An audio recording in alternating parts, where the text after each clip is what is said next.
예, 선생님 반갑습니다. 아, 우리 시낭송가이시면서 또 시낭송의 이론과 또 교육적으로도 아주 여러 가지 이끌고 계신 오영희 선생님 뵙고 몇 말씀 나누겠습니다. 선생님 언제부터 이렇게 시낭송을 좋아하시게 됐나요?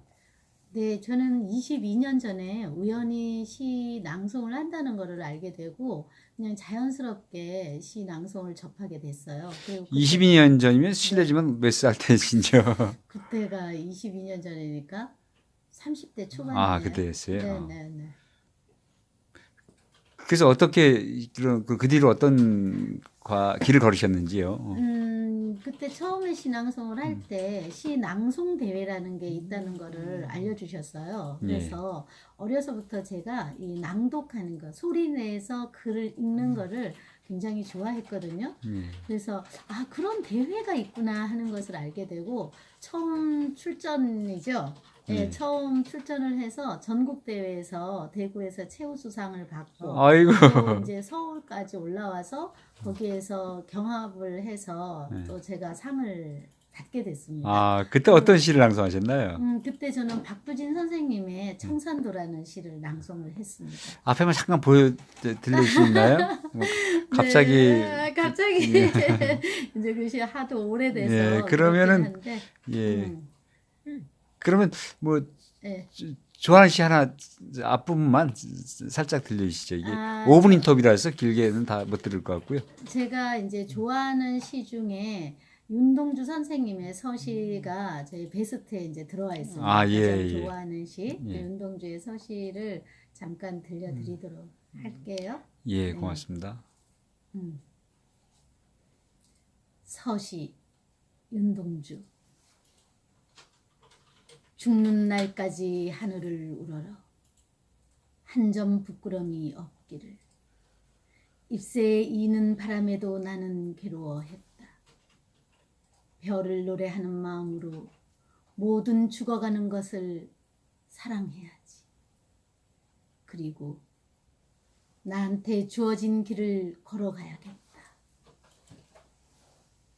오늘 밤에도 별이 바람에 스치운다. 예, 아유, 진짜, 그 시 맛과 시의 정신 이런 게 온전히 온몸으로 전해져 오는 것 같습니다. 선생님, 그러면 그 시를 낭송할 때 어떤 점을 좀 주의해서 하면 좋을지 아니면 어떤 점을 잘해야 시 낭송을 잘할 수 있을지 한 말씀 부탁드립니다. 아, 저는 시 낭송을 잘할 수 있는 첫 번째 비결은 시의 이해라고 생각을 합니다. 그래서 그 작품을 온전하게 이해를 한 다음에 자기화 시키는 것이 제일 중요한 것 같아요. 시가 이야기하고자 하는 의미와 그리고 그 시를 읽으면서 자신이 느끼고 있는 그 색깔이나 그것들을 정신을 잘 녹여서 하는 것이 1번이고 다음이 발음이나 발성, 억양 또는 감정적인 이런 표현을 잘 그 시의 맛을 살려서 나타내는 것이 가장 중요하다고 생각을 합니다. 예. 시 낭송에 대한 오해가 많다고 말씀하신 것 같은데요. 예. 어떤 점이 많은 사람들이 시 낭송에 대해서 오해하고 있는 건가요? 그러니까 낭송이라고 하면 굉장히 약간 꾸미듯이 좀 억지스럽게 이렇게 낭송하는 편이 좀 있는 것 같아요. 그런데 제가 가장 좋은 낭송은 그 낭송자들은 시인이나 시를 넘어서는 것이 아니라 그 시가 가지고 있는 고유한 시에 대한 그 원뜻을 독자들에게 그러니까 청중들에게 잘 전달하는 중간 역할을 하는 것이거든요. 근데 예. 어떤 경우에 보면 시가 사는 것이 아니라 낭송자가 더 드러나서 오히려 시의 어떤 느낌이나 맛이 죽는 경우가 있어요. 아, 저는 예. 그거는 올바른 낭송이라고 생각하지 않습니다.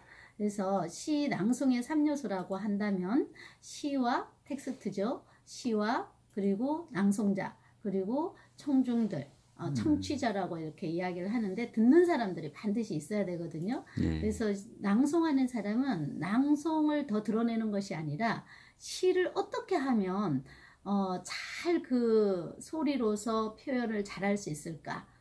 고저 장단 강약 완급을 살려서 잘 듣는 사람으로 하여금 정말 가슴이 울릴 수 있게 할 수 있는가에 대해서 좀 고민하고 연구해서 표현을 해야 된다고 생각을 합니다. 예, 그럼 마지막으로 어려운 질문 네. 드리도록 하겠습니다. 네. 고조장단 완급을 살려서 한다는 것과 예. 그 시낭성과가 더 드러나지 않고 시의 뜻을 잘 전달해 준다는 중간자의 역할. 네. 이렇게 보면은 노래 가사랑은 어떤 차이가 있는 것인지요? 왜냐하면 노래는 어떤 똑같은 노래인데 그 가수에 따라서 네. 뭐 편곡을 통해서든 아니든 네. 노래 맛이 달라지고 네. 가수의 역할이 되게 중요하지 않습니까? 네. 그럼 가수의 역할과 시낭성가 역할은 어떤 차이가 있는 것인지요? 맥락적으로는 같은 의미가 되겠어요. 예. 네. 사실은 가수가 똑같은 노래를 하더라도 가수에 따라서 다 노래가 다른 맛으로 느껴지잖아요. 그렇죠. 예. 그래서 시 낭송도 마찬가지입니다. 그러니까 시를 각자의 아까 자기 색깔화 시켜서 한다는 거는 시를 재해석하는 그 역할이 낭송가의 역할이 있거든요. 예, 예. 그래서 자기만의 느낌으로 승화시키는 것. 예. 그것이 재해석으로 해서 가수의 일반적인 역할로 같다라고 본다면 예. 본인은 죽고 시를 더 살려야 된다는 것은 그 시의 원뜻에 충실하면서도 자기다운 색깔이 묻어져 나와야 된다는 거죠. 그래서 조금 어떻게 보면 어려울 수도 있지만은 깊이 있게 공부하고 시 한 편을 낭송하기 위해서 100번, 수백 번, 또 1000번을 읽다 보면 그런 느낌이 자연스럽게 자신한테 옵니다. 예, 잘 알겠습니다. 짧은 인터뷰라서 더 자세한 말씀 듣고 싶은데 더 자세한 말씀은 유튜브에 선생님 시낭송 많이 올라와 있으니까 그걸 보시면 더 잘 이해가 될 것 같습니다. 오영희 선생님 시낭송가 선생님 뵙고 이렇게 짧은 인터뷰하게 돼서 정말 기쁩니다. 고맙습니다. 네, 감사합니다.